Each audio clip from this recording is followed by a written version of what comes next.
విద్యార్థులందరికీ కూడా తెలుగు భాషా దినోత్సవ శుభాకాంక్షలు తెలియజేస్తున్నాను. ఎందుకు మనము ఆగస్టు 29వ తేదీన తెలుగు భాషా దినోత్సవం జరుపుకుంటాము అంటే దానికి కారణం అనేది ఉంది. కొందరు గొప్ప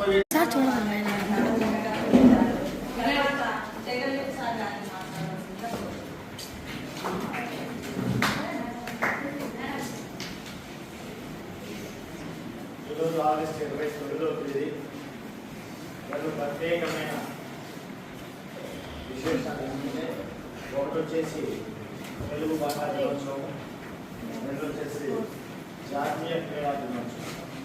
జాతీయ క్రీడా దినోత్సవం కూడా మాట్లాడడం జరిగింది. ఈరోజు అతి ముఖ్యమైన మన తెలుగు వారికి ఒక కనకలాంటిది. మనం తమిళనాడులో కన్నా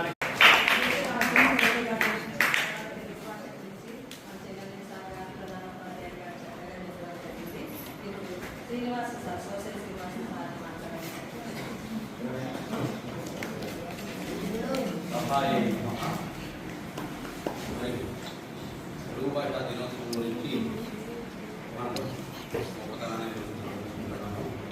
శ్రీకృష్ణదేవరాయలు గారు ఆ కాలంలో దేశ భాషలందు తెలుగు లెస్స అని చెప్పినారు. మరి ఆయన ఒక గ్రంథం కూడా రాసినాడు, ఆముక్తమాల్యం.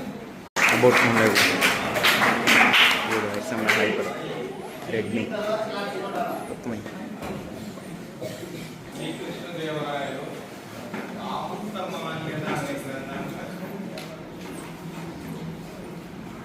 ఆ గ్రంథంలోని దేశ భాషలను తెలుగు లెస్స, దేశంలో భాషలు అన్ని పేరు వాటన్నిటి